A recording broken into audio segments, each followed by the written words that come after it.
Today, we are joined by Jed Roffers, a seasoned law enforcement professional with a deep-rooted passion for cybercrime investigations. With 15 years under his belt and a significant tenure on the Wisconsin Internet Crimes Against Children Task Force, Jed has honed his experience in navigating the intricate world of cyber threats. These devices and these smartphones are put in the hands of young kids. Sometimes I think the average age of a kid who receives their first smartphone in the United States is like 10 and a half. There needs to be some sort of safeguards. I was blessed to have a really good partner the 9 years that I worked ICAC, and him and I got really proficient at interviewing some of these people, and they would confess. These criminals know that to pull at the human emotion, the human element of urgency, whether it's urgency, curiosity, fear, greed, any of those strong human emotions, to help facilitate these crimes, there's no bounds. Welcome to Well Informed, where we shed light on the complex issues threatening the safety of our communities and explore effective strategies to combat them. Today, we are joined by Jed Roffers, a seasoned law enforcement professional with a deep-rooted passion for cybercrime investigations. With 15 years under his belt and a significant tenure on the Wisconsin Internet Crimes Against Children Task Force, Jed has honed his experience in navigating the intricate world of cyber threats. Currently serving as a federal task force officer and a dedicated trainer with Safer Schools Together, Jed focuses on unraveling the tactics, techniques, and trends employed by cyber criminals to exploit their targets. So in our Gangs and Guns presentation, which you're going to be presenting tomorrow, The Cyber Criminal, Jed will be offering insights into the evolving cyber threat landscape, providing attendees with knowledge to identify, understand, and prevent cybercrime. So today, Jed's going to be giving us a little bit of the insight into his past, but also what everybody needs to really know when it comes to what are some of the pathways that we see, especially when it comes to crimes against children, some of the exploitation, but also in your new kind of avenue now with cybercrimes and a lot of where we see these different type of scams happening.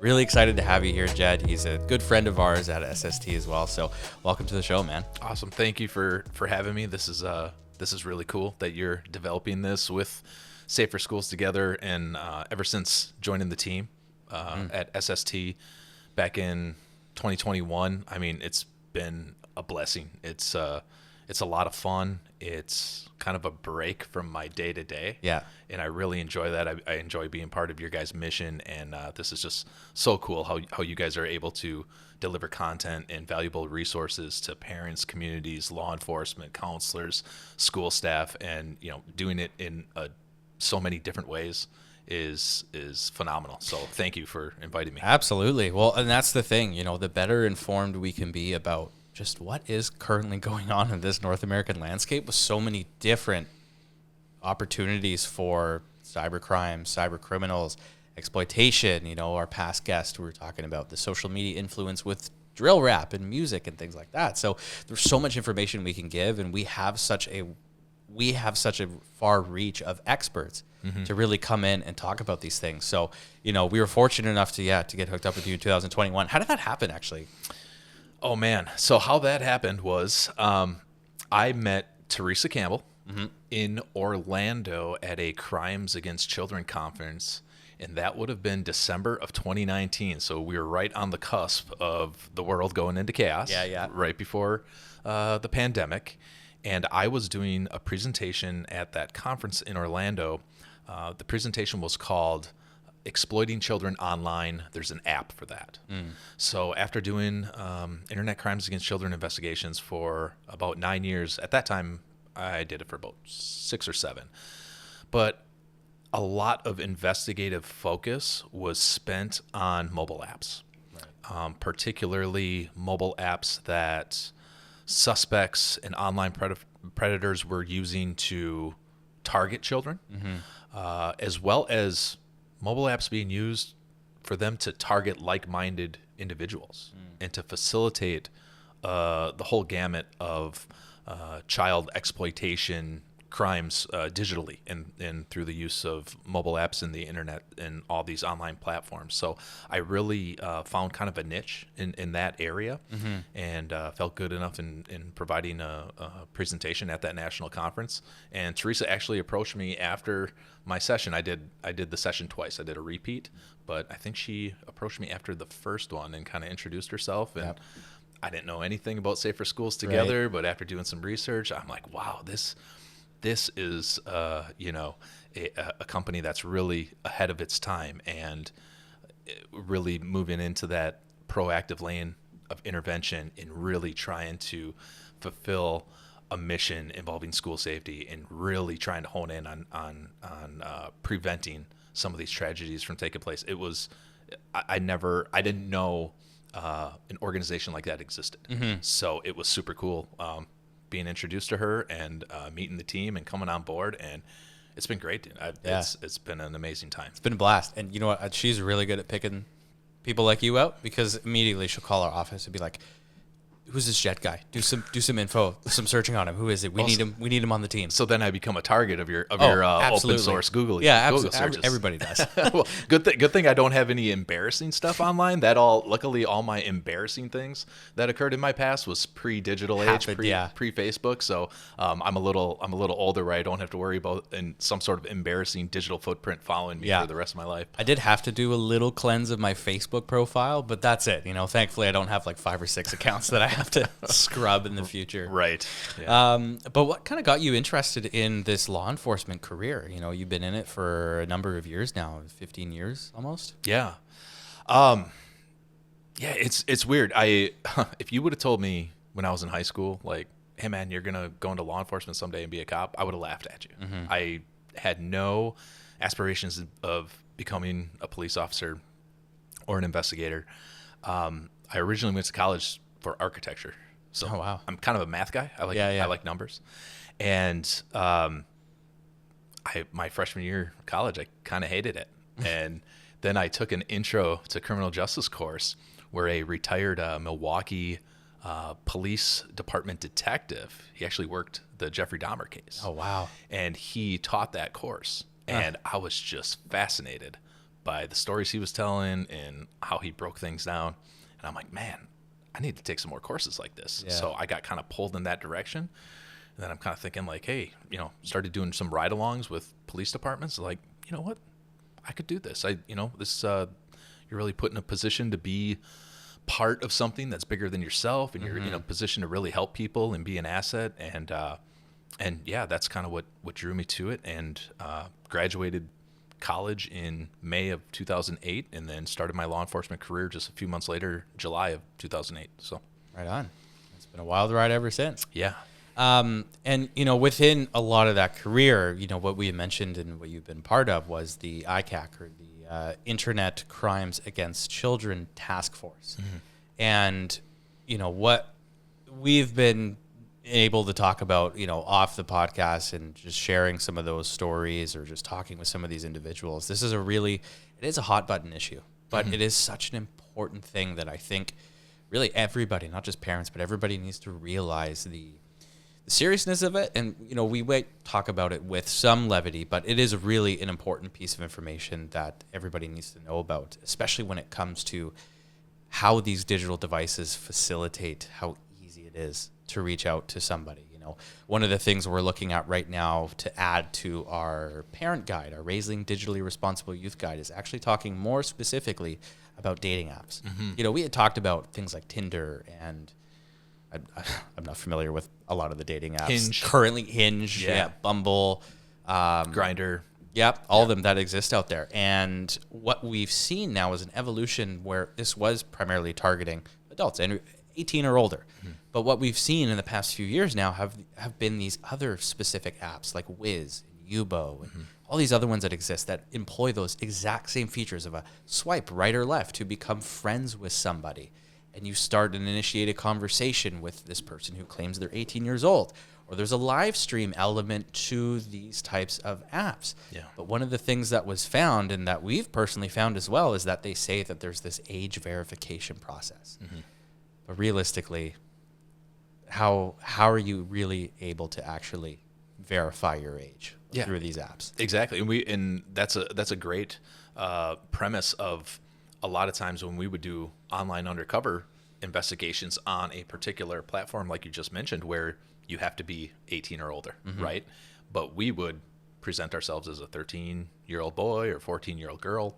And a lot of times defense attorneys would have a problem with that. It's like, hey, my client knew that this person was 18 because you had to be 18. It's like, we use the point that, hey, we have real juveniles who are checking the box and going on these platforms and being targeted. Yeah.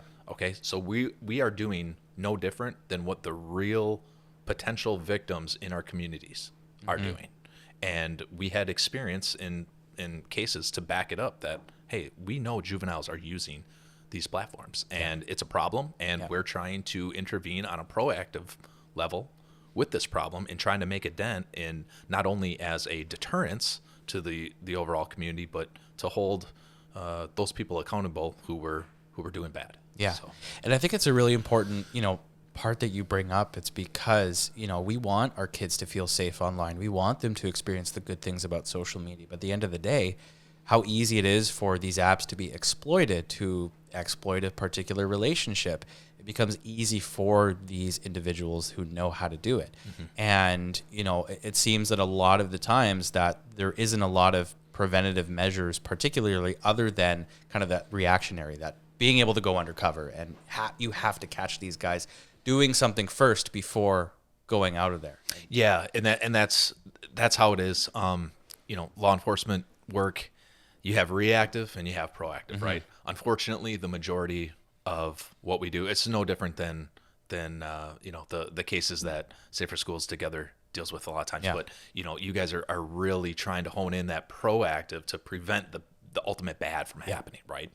Unfortunately, with law enforcement, just like everyone else, limited resources, limited staff, a lot of times overworked, right? Where the bad has already happened and we are called to investigate it. And really, it's unfortunate that the proactive measures are a very small percentage. It was very small percentage of my day to day. When I used to tell people what I did at work, they thought I was doing the Chris Hansen Dateline NBC to catch a predator stuff.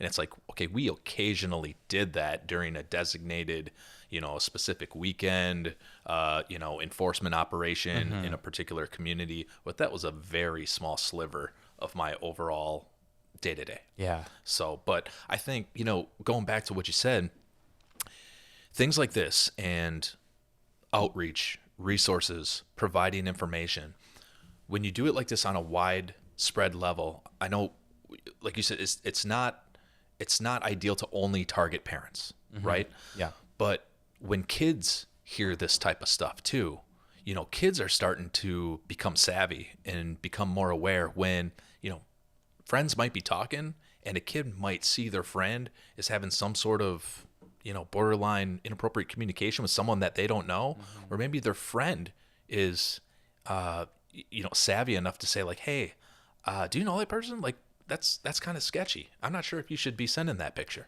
Right. So we've had a lot of friends kind of speak into and speak up about certain things like that too, where, it's not always just with educating the parents or schools, school staff or other professionals. It's getting kids involved too, because really they're kind of at the forefront of when suspicious online behavior is observed. Yep. Right. So that's a key component to all this as well. Yeah, and that's one of the biggest things that we, talk about when we do student sessions throughout different parts of North America. We're lucky enough in BC to have a reporting tool for students. Throughout the whole province of British Columbia has what we call the Erase Reporting Tool. So, 24 hours a day, 7 days a week, kids can report things that they see online, at school, in the hallways, wherever it is that it's affecting maybe their community, things that are going on outside that are affecting inside the hallways. They can upload screenshots and videos, and that is something that is readily available. Colorado has Safe to Tell, right? Illinois has Safe to Help Illinois. So we're seeing more and more states employ not just district level reporting tools, but statewide reporting tools, which is awesome to see. And to your point, like that's where the conversation happens. You know, it's not just up to you to stop these things. It's not just up to parents to stop these things or students. It really is a full community approach to prevent these things from happening. Yeah, no, 100%. And, you know, it's just like we were kind of discussing earlier before the podcast started, you know, these devices and these smartphones are put in the hands of young kids. Sometimes I think the average age of a kid who receives their first smartphone in the United States is like 10 and a half, something like that, where it's like, you know, I mean, there needs to be some sort of safeguards before something like that is introduced. Now, hey, I love cell phones. I love my cell phone. It makes life a lot easier, right? And more efficient and things like that. But I compare it, I grew up in Wisconsin, right? So I, as a kid, would go snowmobiling. Right. Before I was allowed to drive a car at age 16 on public roads, we were allowed to ride snowmobile on the snowmobile trails at age 14. Okay. Right. But you couldn't just buy a snowmobile and go ride on the trails. You had to go through a snowmobile safety course, right? Same thing with hunting. At a young age, at 13, I would go deer hunting with my family, with my dad, with my uncles. You can't just get a shotgun, go out in the woods and go hunting. Right. We had to complete a hunter's safety course where, you know, we're taught how to properly use a firearm, what to do, what not to do. More importantly, right? The rules, the 5 rules of firearm safety, and you know, and before, you know, you implement those things that, if used safely, can be a fun, recreational, you know, enhance your life sort of thing. Yeah. You really have to put those safeguards in place and have communication and discussion so that you're not setting the child up for failure. Yeah. Or a juvenile up for failures. Yeah, absolutely. And that's really what it is. And I think, you know, from you and I knowing each other for a few years now, and, you know, being able to film like some of the other things that we've done, you shared with me a lot of good resources about other podcasts that exist out there about this type of specific. And the one podcast you shared with me was Hunting Warhead. And as soon as you shared with that, I immediately binged it, and I was like, I cannot believe this podcast. Like, it was unreal. I highly recommend listening. Anybody who is listening to this, go check out Hunting Warhead. Do you remember who put it out?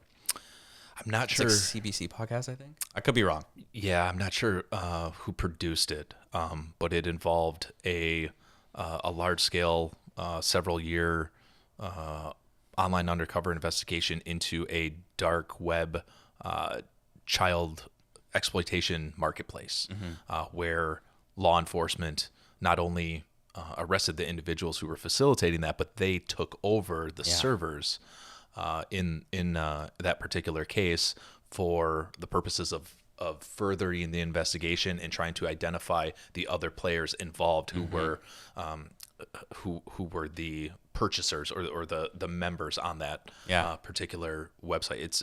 I was shocked. A colleague told me about it, and I also right away, you know, started listening. And then once you listen to the first episode, it's hard to stop. Yeah. So, absolutely. but yeah, definitely, it's things like that that definitely open up your eyes to a world that you're unaware exists. Yeah. And that's how I was before. Before I was assigned doing child exploitation investigation crimes, I was just unaware. You know, they say ignorance is bliss. Yeah. My idea when I heard the word child pornography, I kind of pictured something in my head on what I thought that might be. Right. And then when I started doing these investigations, it wasn't that. And actually, I really dislike the term child pornography. Yeah, I was actually going to bring that up. And I think even in the podcast, specifically what really that is CSAM, or child sexual abuse material, is really what it should be labeled as. Because I can't remember if it was you or even in the podcast, you know, that pornography has a specific kind of connotation to it. Yeah, it kind of has a consensual connotation. Right. I've heard this argument from no offense to the defense attorneys out there, but from some sleazy defense attorneys where, hey, Your Honor, my client is a connoisseur of pornography. Wow. They enjoy this pornography. They enjoy that pornography. Then they have thousands of files on their computer. Of course, they're going to have some child pornography. And that disgusted me to hear that defense, because child sexual abuse material is not a category of pornography. Correct. And to suggest that it is, I mean, there's a lot of words to describe it. But so I'm very thankful that that a lot of it, I mean, there's legislation now being passed where laws are being changed where instead of possession of child pornography, it's possession of child sexual abuse material. Good. Rightfully so, because we got to call a spade and what it is. Yeah. And I think what you mentioned earlier is the fact that, you going into this, you had an idea of what that world was. And I think with this podcast, without getting too much of the specific details, there is a lot that I think people don't really know about these really darker parts of the internet. And, without going too much into detail, I guess we can focus on from the side of the prevention aspect of when we're looking at these individuals who know these specific apps. It doesn't even have to be like Wiz or Yubo. It's Instagram, it's TikTok, Snapchat, all the ones that are currently being used by millions and millions of people per day. What are some of the warning signs that we see? And obviously your day-to-day in the child exploitation crimes unit varies, I'm sure, the type of work that you see. But, what were some of those kind of day-to-day things that you were investigating? And then some of the signs as well that, somebody at home might be able to recognize? It's a long question. Yeah, no, it's a great question. As far as younger, juveniles and stuff using cell phones, just being secretive about using a phone. And, it's okay for parents to inquire and to be inquisitive on what apps your child is using, especially if they're younger and they just got a cell phone. I would always suggest don't let them have access to the App Store or the Google Play Store to just download whatever apps they want. When they want an app, they have to come to the parent, say, hey, can I download, whatever app? That gives you an opportunity to do some research on it before you simply just have it on their phone. And now, all bets are off. But yeah, I mean, what you said about some of the users and some of the suspects, I had a unique opportunity because of being assigned to the ICAC task force for 9 years.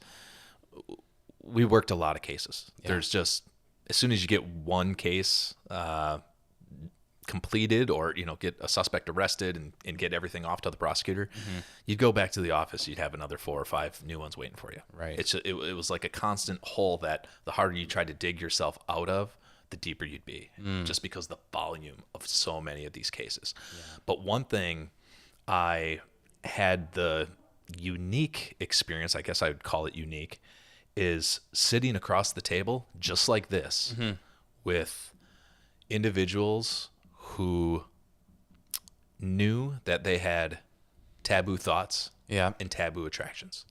And I was blessed to have a really good partner the 9 years that I worked ICAC. And him and I got really proficient at interviewing some of these people. And they would confess.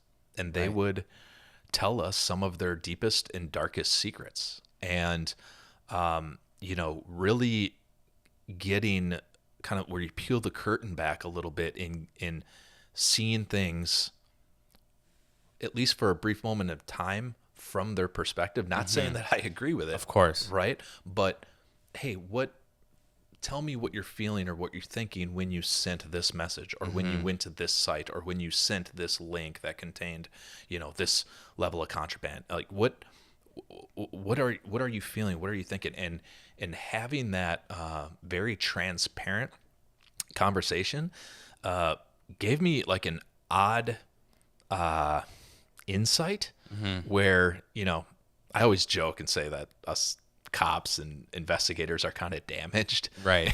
We see, some horrific things throughout our careers. But, it's one of those things where it just, I've heard some things that I can't forget, and there's just times where there's certain things I don't feel comfortable with my kids doing that Right. that other kids are fine with, or other parents are fine with. Yeah. And it's just from my own perspective, and we all have biases, and that's it. But it was a unique opportunity to get a level of transparency in talking to a lot of people about a topic that is so embarrassing and shameful and taboo, but to get a level of honesty with them, Right. in a lot of cases. Do a lot of them know that, like, obviously they know it's wrong? Like, I guess I'm looking for, is there any, like, remorse or shame when you talk to these guys? Sometimes, yeah. A lot of times, in most cases, and a lot of times, if they were 100% forthcoming with us, I mean, I would just ask them straight up, like, "Hey, do you believe, sending this is wrong, or possessing this is wrong, or having these urges, or doing that to your girlfriend's son, was that wrong?" And I would just ask them that straight up, like, what do you think should happen to somebody? There has to be a level of accountability that comes with this incident. What do you think that should be? And they're transparent. They, in most cases, it's an embarrassing thing that a lot of these suspects battle with, Right. And they've admitted that to us. And but I would talk to them at the table, no different than what I'm talking to you right now. I was never accusatory. I was never judgmental. I would try to talk with an understanding attitude. You catch more bees with honey than vinegar, right? Yeah. So, I would just, respect's a two-way street, because the deal is, it is what it is as far as what we were investigating. Yeah. I was a fact finder. I was coming to ask questions, gather information, and then it was ultimately going to be above my head on what happened to them when it came to the justice system, or legal ramifications and things of that nature. So, but yeah, it was just surprising, because it provided me with a unique perspective that I'm very acutely aware of Right now. I'm sure you must have some, like, mental calluses that you're going to have to form for having, those conversations and being able to kind of separate yourself from that aspect. So, I mean, out of those 9 years, I mean, this is a topic that's talked about in basically every kind of first responder opportunities, the mental health side of things. Like, what are kind of your ways to disengage from that, especially in such a unique and challenging role at that time? Yeah, luckily, the agency I worked for, during that time, they were ahead of the curve in identifying and recognizing wellness and the importance of wellness. And they would implement, or they still do, implemented a wellness day. A day, we usually got 2 a year, one every 6 months, where we would go and talk to a mental health professional, just kind of a check-in on how things are going. And then we'd talk to them on, like, you schedule that like on a Thursday, and then Friday we'd have the day off. Right. And it was our own mental health day, and we were told, do not answer your phone, do not check your email on that Friday. You are off. Like, it is your time to recharge, recharge the batteries and things. So, being aware of some of the exposure to the content, as well as just dealing with that volume. Like I said, a lot of times when you're working hard to try to make a dent in your caseload, and then you feel like you're still getting burdened with more and more cases, it's a real kind of a defeating feeling. So just it's great to work for an agency that recognizes those hurdles, because they're aware of it, as opposed to maybe like a smaller police agency who doesn't have a lot of reps in this specific area to at least bounce stuff off of, another law enforcement agency that's more well-versed in those types of investigations. I think now that you're kind of out of that task force and more into cybercrimes, which we absolutely are going to touch on, I'm just curious to get your thoughts on kind of the future of this work and the risks, especially with the bounding movements, the leaps and bounds with AI and artificial intelligence, and where you kind of see that aspect in the enforcement side of things, but also on the kind of victim side of things as well. Yeah, so it's crazy. I describe it as like the most high-tech game of cat and mouse. Right. That's what we're in the midst of. Actually, today at our conference earlier, Rudy Perez mentioned, he had a great quote. He said, "We're on the dawn of a digital battlefield." Right. I think he mentioned it was a quote. So shout out to Rudy. That was that really struck a nerve with me, where I'm like, yeah, that's right on, right?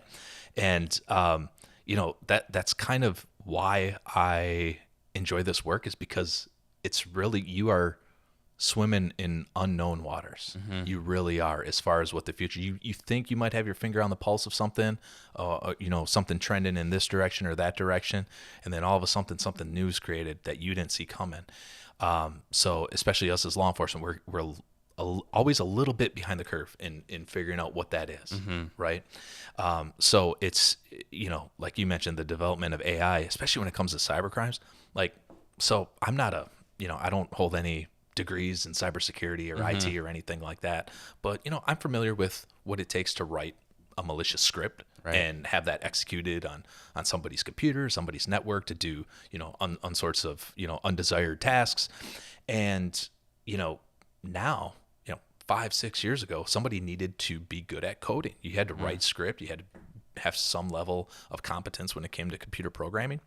Now with the development of AI, you can use it to write some scripts. You can do research on the dark web and copy and paste some of these malicious codes and things like that. There's certain marketplaces where you can buy out of the box, USB devices that are already, that you can load with this malicious code. Yeah. And plug into a person's computer. Rubber duckies. Yeah, rubber duckies. Dude, with a little micro SD card. I'm obsessed with them. Like, ever since seeing one on Mr. Robot, yeah, TV show, and like being like, oh, that's actually a real thing you can buy. Yeah, crazy. So interesting how it works, where it's like, it doesn't read it as a USB, it reads it as a keyboard, right? Which the computer isn't going to have any sort of security when it's like, oh, it's just a keyboard being plugged in. You flip the switch, and basically it's able to take everything from that.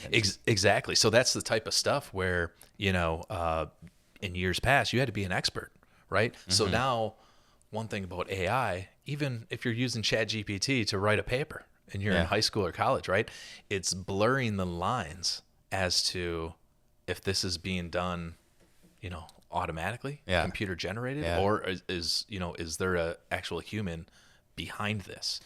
So that's what's becoming really kind of unique in uncharted waters for us. And especially with the internet crimes against children, how the image generation has been there. So with these AI generated photos that have been, shared all over, that has its own kind of ramifications with fake news and social media, but specifically if we go back to the internet crimes against children, how that's being utilized, whether it's by even, law enforcement themselves or by the criminals and these individuals, how that can be shared, or even the image generation itself of CSAM material. Yeah.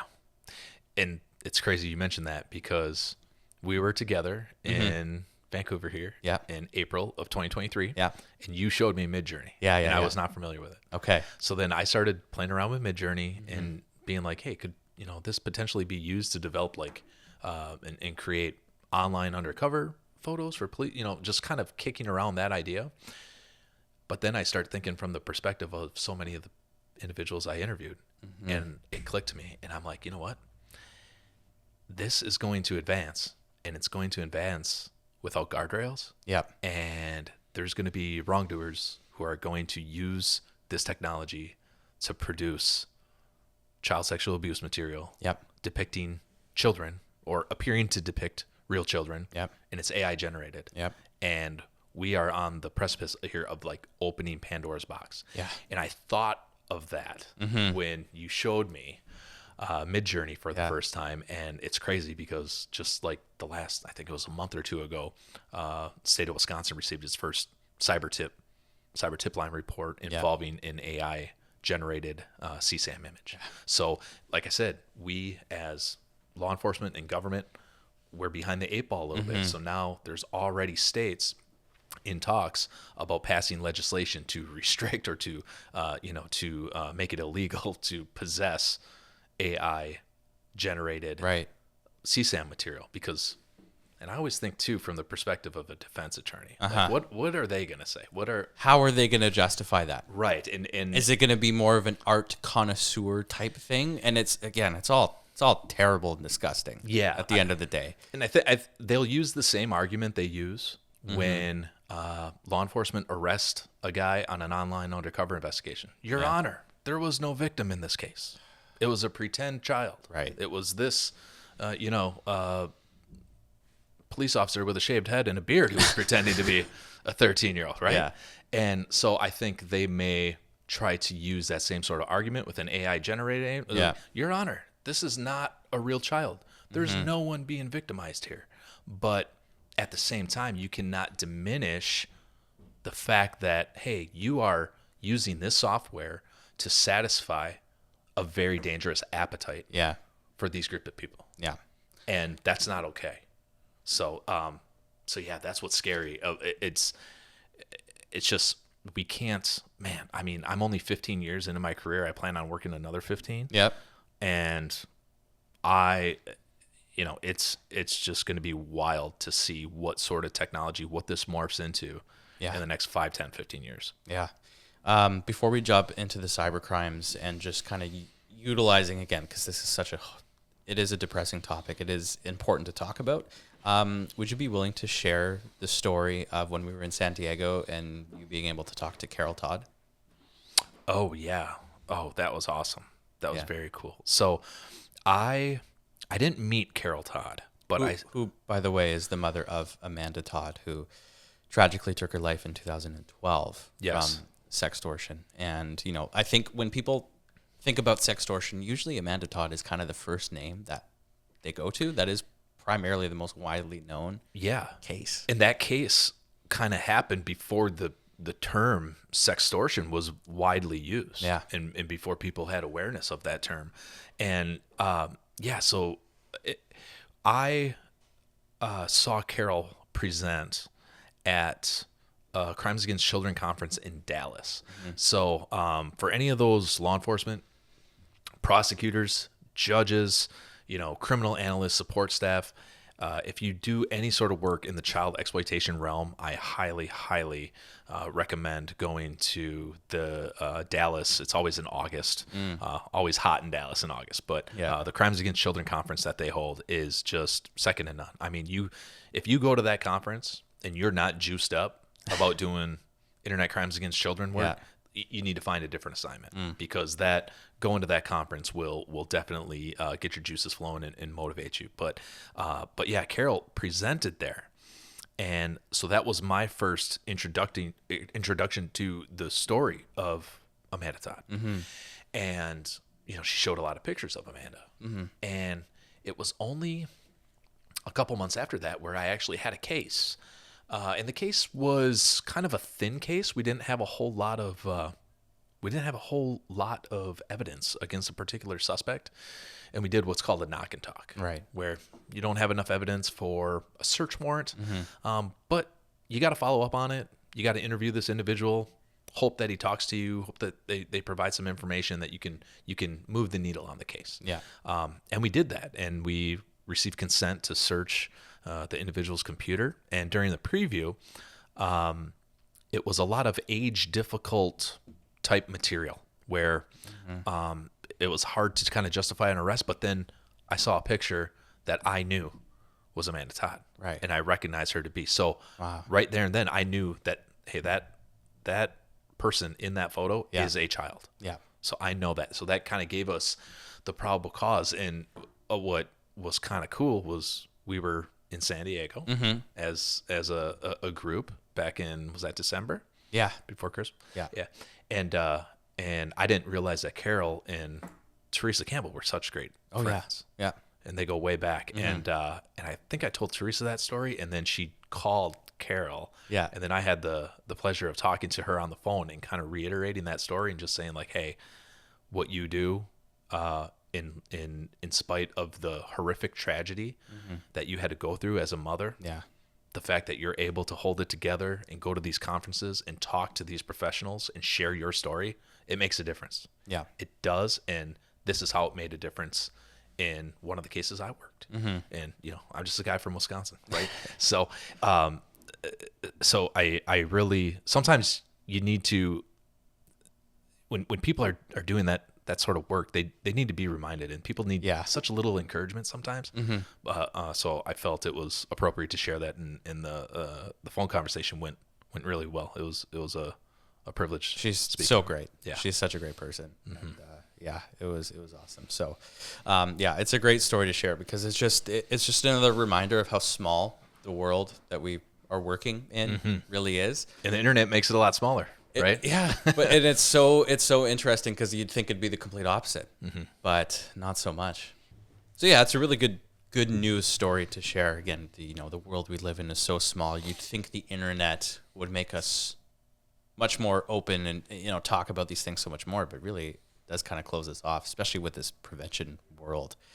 But you've moved away from that now. Still important to share that information, but you were really more cyber crimes now. So what was the driving force to get out of the ICAC task force into now more of the cyber crimes? It's, I think doing those investigations for a period of time, it has a shelf life, of course. And a lot of times, at least some investigators who I'm familiar with, who came before me, usually that shelf life seemed to be like 4, 5, 6 years.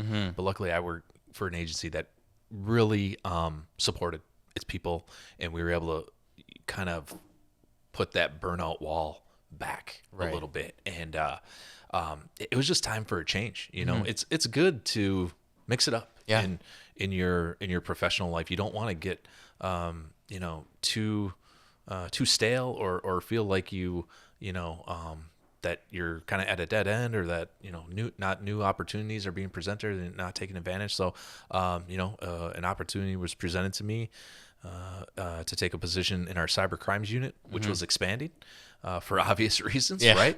And I figure I'm not a computer programmer, I'm not a cybersecurity expert, but I have some reps in doing some criminal investigations involving the internet and computers, and let's see where this goes. And so it was about like August of 2022 that I ended up transitioning to our cyber crimes unit. And I think this is such another like really relevant topic of conversation, because what we were saying before the recording is that somebody, whoever's listening right now knows somebody, I know somebody, or at least knows someone who knows someone who has fallen victim to some sort of cyber crime, whether it be something as simple as like a Bitcoin scam, or whether it's a full frontal assault on all of your passwords and a Trojan horse, ransomware, DDoS. all of these things, DDoS attacks, business email compromise. All of these things are such an important aspect. And I think my own kind of take on that is because it's almost this invisible field, right? There's not a lot of tangibility to it. So it's like, it's, I don't need to worry about it too much, or I can use the same password for everything and it's totally fine. Just because it's hard to remember it and all these things. Or it's like, well, this legitimate looking website said I could 10x all of my Bitcoin. Right. They're based out of the UK. How bad could they be? Right. We kind of take a lot of that for granted. And, even just personal story, my dad called me out of the blue one day, and he's like, I think I fell victim to a scam. Oh boy. And I was like, no, how much? And he's like, it was only $100. And I'm like, okay, you're not getting that $100 back. Right. He got off easy. Yeah, exactly. He really did. But to some people, it's not like that. Right. Oh, trust me. Yeah. I've seen some cases. I mean, some high dollar amounts, and it's I'm getting pulled into that space more. Have you heard of the term pig butchery? I was going to ask that. You're talking about something about butchering a pig. I'm like, you got to tell me what is that? Yeah. So the term pig butchering or pig butchering scam is kind of what you were describing. These where it's proposed as like a cryptocurrency investment opportunity, right? And a lot of times they have kind of a romance scam twist to them. and they come in different shapes and sizes, but we're seeing them. I mean, people are receiving unsolicited messages on Facebook. They're receiving matches on the dating websites that we touched on, Right. on Tinder and Hinge and Bumble and all this stuff. We've also seen it where it's an unsolicited text message, and unfortunately, not all, but a large percentage of the victims tend to be elderly people. Yeah. And the premise of some of the scams are, you're in trouble, you're under investigation for this, that, or the other thing, and Right. you need to go down to the nearest Bitcoin ATM machine and send, X amount of dollars, or else there's going to be a warrant for your arrest. Yeah. We've seen it where if they can't coach an elderly victim into purchasing crypto online and putting it in exchange, or if they can't coach them to get to a Bitcoin ATM, we've seen it where they will just take cash and they'll have a courier come right to their house, or they'll have them purchase gold via phone. They'll get the gold shipped to their house, and then a courier who is posing as like some sort of federal agent comes to their house in a vehicle and picks up the gold or picks up the cash. But the pig butchering scheme is all about getting a person to invest in crypto and earning their trust. Yeah. And the reason why it's called pig butchering is because you are essentially fattening up the pig, and then you take a little off here, take a little off there, as far as scamming them out of money until the victim finally realizes this is a scam. And I'm from Wisconsin. There's a lot of cows there. I use the analogy: you milk the cow dry. Right. There's no more milk, right? And we've seen a lot of cases where it's an unsolicited text, and the victim will maybe only invest like $500 initially, and then their investment, quote unquote, will go down, and they want to get some money out, and the scammers let them withdraw money. And that's a tactic to build trust. Right. And then, it's like, wow, I can take my money out at any time. So now they invest more. And I mean, we had a elderly married couple. They invested $700,000, but in the invested, right? They were defrauded out of $700,000. But in their mind, they invested $700,000, but in their account, and these accounts do look legit. And what they are is they're fake crypto brokerage accounts or fake crypto exchanges. Yeah. And it appears that their investment is worth 1.3 million. Yeah. Right. So it's like, well, okay, how do I get that money out? Well, you got to pay this fee. And you know what? You have some, we gotta do, this early withdrawal fee. That's another 28,000. Right. And it's here and there, and they keep until they're in over their head. Yeah. And I mean, I've seen victims where they're cashing out retirement to fund this stuff. So not only are they being scammed out of a lot of this money, but now they're paying taxes on those withdrawals. Right. So now they're having a hefty tax bill on top of it. Which there's some things to deal with in the IRS when it comes to victims of fraud and victims of scams to handle that sort of thing, at least in the United States. But it's really sad. We've seen people some horrible stories where I'm talking to people and they're in tears because their entire life savings is gone. And there's some things we can do as law enforcement to try to identify where those funds went and use, some cryptocurrency tracing tools to identify what wallet it ended up in. But a lot of times, if there's a lag time in the reporting, we identify maybe the wallet that it ultimately ended up being sent to. It usually hops around a lot, and then gets sent to a wallet. But it's like all that, it got liquidated in some foreign country, Right. And the funds are no longer in that account. Now, sometimes if they're in that account, we may have some options to maybe freeze those funds, try to get a court order to reverse them back. But in a lot of cases, Not all, but a lot of cases, it's time is of the essence, and there's always delayed reporting with the victim. Yeah. Because they don't There's realize that shame, or that's that shame as well, kind of that fear. Right. And there's a lot of victims exactly that they don't report this stuff because of the embarrassment factor. Yep. Because they know that if they call the police and have this conversation, that the police are probably going to call their adult-aged son or daughter. Yeah. Especially if they're elderly. Yeah. And where maybe, an elderly parent's independence and things that they can and cannot control is up for debate anyway because of their older age. Yeah. So that embarrassment factor, that's a real thing. Yeah. Yeah. Oh, I can imagine. It's horrible. It's a horrible, horrible situation. And, where you're talking about these overseas accounts, one of my pastimes, what I like sometimes doing in my spare time is I'll watch, have you ever heard of scam baiting?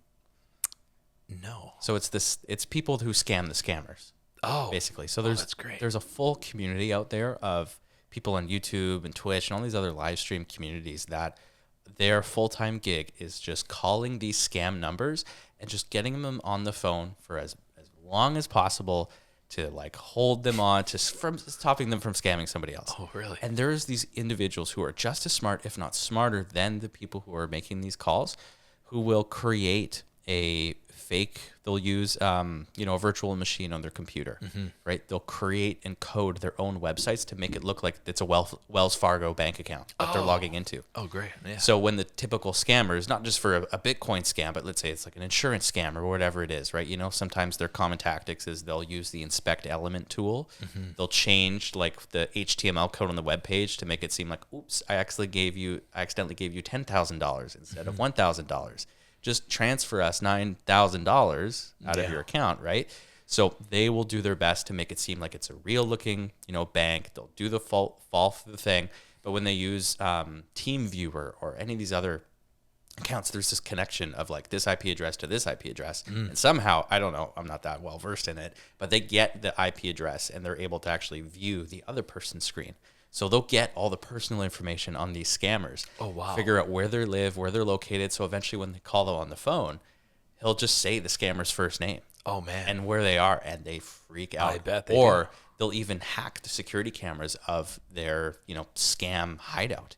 Yeah, and it's like a call center. Right? Yeah, and that's one of the crazy things is that there are legitimate call centers, legitimate businesses that are actual tech support help, whether it's for Microsoft or whatever. But then there's this little subset, this little part inside these actual legitimate businesses where the real money is made via the scams. Really? It's insane. Oh, wow. Well, it sounds like a form of poetic justice. It is. And that's what I really like enjoying and I really like watching. But, those are the things that are just, because, again, it's the shame factor. It's that people don't know what they don't know. Yeah. So when you've got somebody on the phone who's yelling at you, like, hey, you didn't pay your taxes. You better give us money. We're going to have somebody sent to your door right now. People like you and me, we know exactly what they're trying to get at. But because we've grown up in that digital age and we know, what to look out for. We made the keys to the car analogy before, right? We've taken those lessons. Yeah. In this, the elderly demographic, one thing I've noticed is they trust authority. Yeah. They were raised that, hey, if you are in trouble, you go up to a police officer and you can trust that police officer, right? And, when somebody says that they work for the government and show you identification or say that this is who, they're more trusting than we are. We're more skeptical. Yeah. Right. So I think that plays a role as well. There was a letter my parents received in the mail recently. You'd appreciate this, where it appeared to be from a legit law firm, but it wasn't. It was a scam. And what the letter said was that my dad was identified as the closest living relative to a wealthy architect. No way. Or no, a wealthy real estate investor in Canada. Oh, and that this wealthy real estate investor died in a car crash and has this unclaimed life insurance policy. Yeah. And that my dad was eligible to collect on this insurance policy, right? Yeah. Well, I used a software to go on the website, like a sandbox virtual machine. Yeah. Right. And the website looked legit. I mean, it was a very professional looking website. So we can do domain takedown requests. Yeah. When a URL, when a certain web page is being used to facilitate crime, Okay. the service that's hosting that domain, we can request to get that taken down. Say, hey, this is who we are. We're law enforcement. It's being facilitated for crime. Take that down. And it was a cat and mouse game where I was taking that down, and then I would Google them again, and they changed a couple letters. It would be under a new URL. Geez. I'd get that one taken out, and it was like on 3 and 4. Just like I said, that cat and mouse game. But they come in all different forms. Mm-hmm. The unsolicited text message, maybe a phishing email, the match on Tinder, Right. the letter in the mail. It's or the text message. Who hasn't received the text message in December saying, "Hey, your package arrived at the warehouse." Who doesn't have a package coming in the month of December? Yeah. Right? Click on this link because your package was lost in transit and we got to get you your package. It's a scam. Yeah. It's a scam. You click on the link, you give your credit card information or whatever, and you're scammed out of like $100 bucks. Yeah. So I feel like I'm jaded against it because I know that any unwarranted, unsolicited communication against me, no matter what, I mean it is a scam. Right. Who wants to talk to me? I don't want to talk to anybody. Right. But- well, it's funny because this elderly couple, and God bless them, they're great people, hardworking people, and he was a Vietnam veteran. He served 2 tours in Vietnam, and he was pushing his late 80s. I'm not exactly sure what, but I was sitting down with him and his wife, and they were victims of a pig butchering scam. Yeah. And I kind of said to him, like, hey, why do you think this person likes texting you every day? Like, what do you think their motivation is? And he looked at me and my partner who we were interviewing him. He says, well, isn't it obvious? My looks. And like, we just both start laughing, and we were like, man, they could take your money, but they cannot steal your sense of humor. So God bless you, sir. Yeah. And, that's funny. yeah. So, I try to look for the silver lining in things, and but it's like that's a great point. Like, why would somebody just want to talk to you and spend all this time and effort into looking out for your best interest and wanting you to take advantage of an investment opportunity? Yeah, it is a horrible thought to have, like, because usually you want to see the good in people, benefit of the doubt and things, but we know the realities. And just before we cap off, like, if you were to kind of summarize some of the telltale signs that there's probably a pathway to getting scammed, what would some of those things look like? Yeah, so there's a number of different things, and a lot of different things you could do for best practices too. But yeah, these unsolicited texts, man, you got to be aware of that. Unsolicited texts, unsolicited phone calls. I know these AI is being used for these like ransom voicemail things where they'll call a parent and they'll have the voice of their son or daughter. Hey, I was just in a car crash and now I'm arrested, and the person in the other car was injured, and you got to send this much money in the Bitcoin. I can't talk, but you're going to receive a call from my lawyer in 10 minutes. Right. There's that sort of stuff going on that AI is playing a big role in, but really all of this this unsolicited type stuff where it's like, it's so easy in this digital age to kind of take things at face value. And it's like, it's okay to be skeptical a little bit. And to give things a second look. For anyone who has a job involving like account information or payments received, and doing a business where you're sending an invoice or paying for an invoice or service, if you get an email that from another company that you work with, a partner company, saying, hey, we're changing the way we receive our payment. Right. We want you to send it to this account now. And well, that's who I always talk to. That's who I always communicate with. Their email signature is the exact same. They're using the exact same font. They're using the exact same words, and I can trust this person. Yeah. Don't trust it. Pick up the phone. Call them.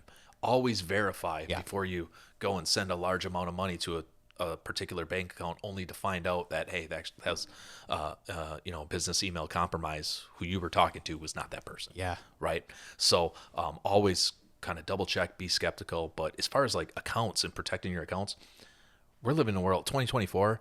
A password's not good enough anymore. No. Username and password. Yeah. It just isn't. You gotta have multi-factor authentication. Yeah. And I'm going to talk about it tomorrow in the presentation. But even with MFA, the text verification, now that we're falling victim to SIM swapping, right? swapping, Yeah. right? So, it's very possible that 4, 5, 6 years from now, receiving account verification codes via text or via phone, via the robot phone call, that may be a thing of the past. Yeah. Where we're strictly using, account authenticator apps, standalone. Yeah, apps. I think there might be a big push anyway. My prediction is more biometrics still. Yeah.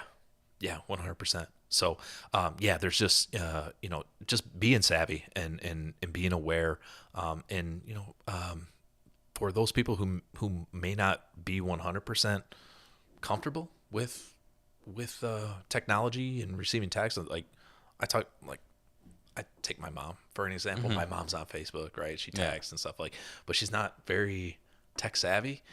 Like, I could see my mom falling for something like this, right? If she received an email who she thought it was from me or something, it's very easy where, hey mom, I need you to send, because my mom, she's my mom. She'll help me with anything. Of course. Right.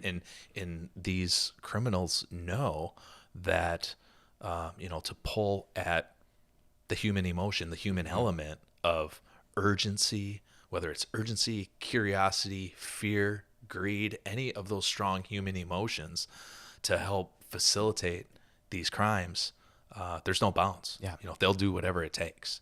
So, a lot of the cyber stuff, it is financially motivated. Not all of it. Some of it, it's more for notoriety. Some of it is state sponsored bad actors. You got hacktivism. A lot of times it's these transnational groups that are looking for the recognition, and they want you to know that not only did they hit you with ransomware, but they hit you with a DDoS attack too, and they're taking credit for things like that too. So it's a unique time, especially for law enforcement to try to get some level of traction with some of these investigations and to help these people, because sometimes it's just you feel helpless if you fall victim to some of this stuff, because certain agencies, they have thresholds. If someone says they lose $12,000 as part of a scam, that's $12,000. A lot of money, right? But in the grand scheme of things, with agencies with so many of these cases, in comparison, that might not meet a particular threshold that a law enforcement agency needs to look into it. I see. Unfortunately. So, but we're trying to make a dent. We're trying to do good things and be available and be a resource and an asset to the citizens who pay our salaries, So. Of course. Well, this has been a really fun and enlightening conversation, and I hope folks listening and watching have some good takeaways from this, because, again, your wealth of information, your expertise is so valuable. So, Jed, thanks again for being a part of this conversation. It's been a blast. Any final thoughts before we head out? No, thank you. I appreciate it. Like I said, everything you and the entire team at Safer Schools Together is doing, it's just great work all around. Everyone recognizes the effort. The Gangs and Guns Conference I've been blown away so far. I can't imagine how much time and effort it took to organize that. But no, it's just keep doing what you're doing, keep fighting the good fight, getting the message out, educating people, educating schools, communities, juveniles. It's all good stuff. So thank you. Thank you. Appreciate it.